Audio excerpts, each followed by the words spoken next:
Hello and Assalamu alaikum. I am Jawaria Ai Wali from Rehan School Teachers Training Institute, West 24, and this is my Mhm. channel, The Wisdom Talks. Today we will have conversation with ChatGPT. So let's start our conversation. Hello, ChatGPT. How are you? Hello, Jawaria. I'm here and doing well, thank you. How's your evening going? I am all right. Okay, so let's move to our questions. My first question is, what is emotional intelligence and how does it differ from IQ? Let me just check. Why alakum, Jawaria? That's a great question to start with. Emotional intelligence, often called EQ, is about recognizing, understanding, and managing emotions, both your own and other people's. IQ, intelligence quotient, measures things like logical reasoning, problem solving, and analytical skills.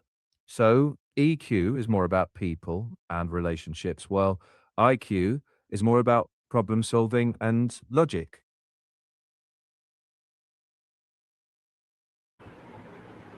Okay, so why is emotional intelligence important in everyday life? It's important because emotions affect almost everything we do. If you can notice your feelings instead of just reacting, you make clearer decisions, communicate better, and handle stress more effectively. It also helps you build healthier relationships because you pick up on how others are feeling and respond with empathy instead of snapping or shutting down. So, what are the main components of emotional intelligence? They usually include self awareness, knowing your emotions, self regulation, managing them, motivation, using emotions to stay focused on goals, empathy, recognizing others' emotions, and social skills, which is handling relationships well. Okay, so as you are talking about self awareness, how does self awareness contribute to emotional intelligence? Self awareness is like the foundation. If you can notice what you're feeling and name it, like I'm anxious or I'm excited, you get space between the feeling and your reaction. That space lets you choose how to act instead of going on autopilot. Without it, the other skills don't really have anything solid to build on. Okay, so why is it important to recognize and understand our emotions? Because if you don't, emotions can kind of run the show without you knowing why. You might snap at someone or shut down, then later think, what was that about? Recognizing emotions helps you respond deliberately, not reflexively. It's the difference between being led by moods and steering them.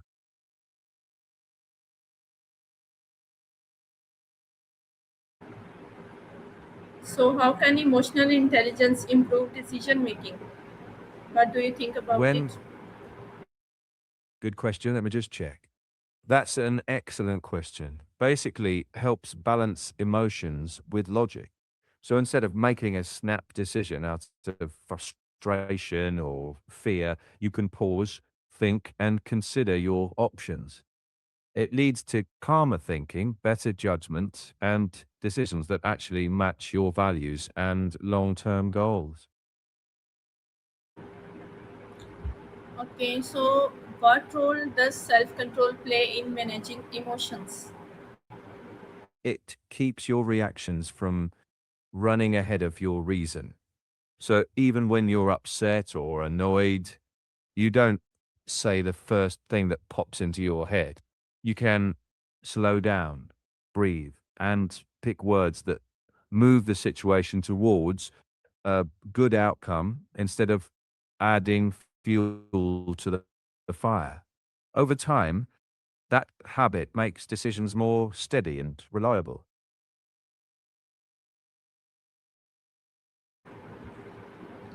Okay, so how can emotional intelligence help reduce stress and anxiety?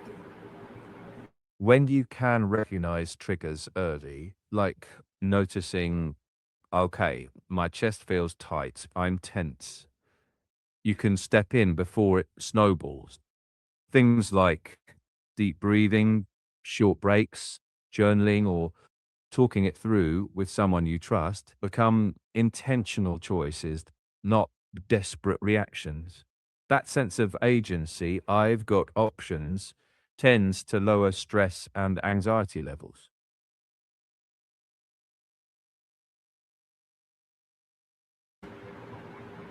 Then why do some people find it difficult to manage their emotions?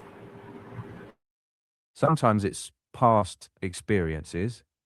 Some people never learned healthy models for handling big feelings. Sometimes chronic stress makes the nervous system trigger faster.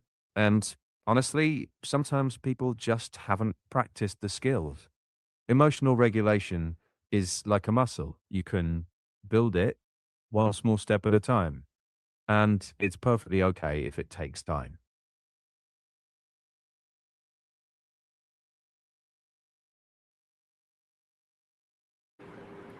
Okay, so when people don't manage their emotions, then does it affect relationships as well? Yes, definitely. When emotions spill out as blame, silent treatment, or sh- sharp words, it chips away at trust. People start to walk on eggshells instead of having real conversation. But with emotional intelligence, even tough feelings can be shared without attacking or withdrawing. That keeps relationships safer, more honest, and a lot more resilient.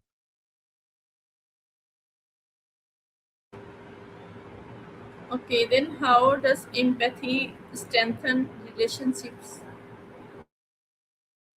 Empathy is making a real effort to get what someone else is feeling, even if you don't agree.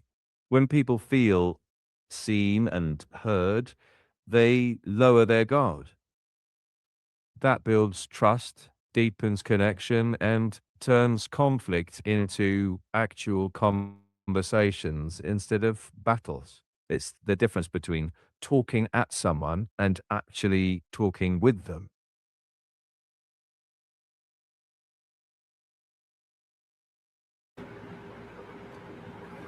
Okay, so what are some practical ways to develop empathy?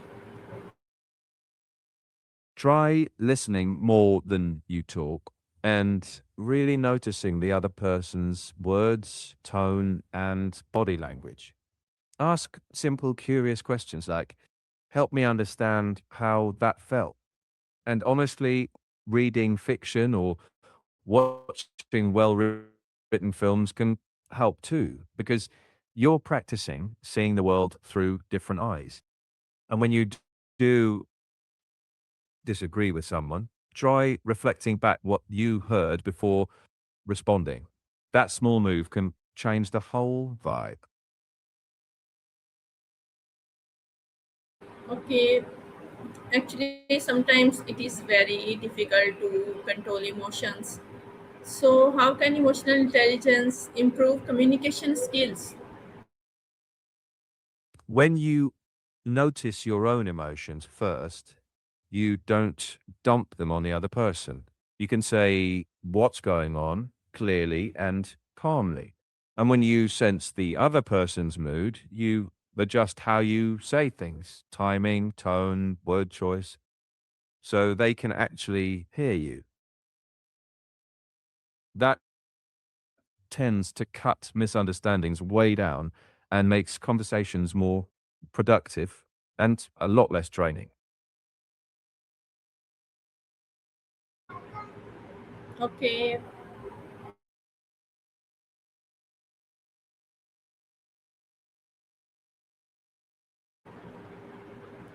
today our topic was quite interesting and I had a great time with you. So, thank you so much, ChatGPT, and Allah Hafiz, everybody. Thank you, Jawaria. Allah Hafiz. Thank you. See you again. Take care.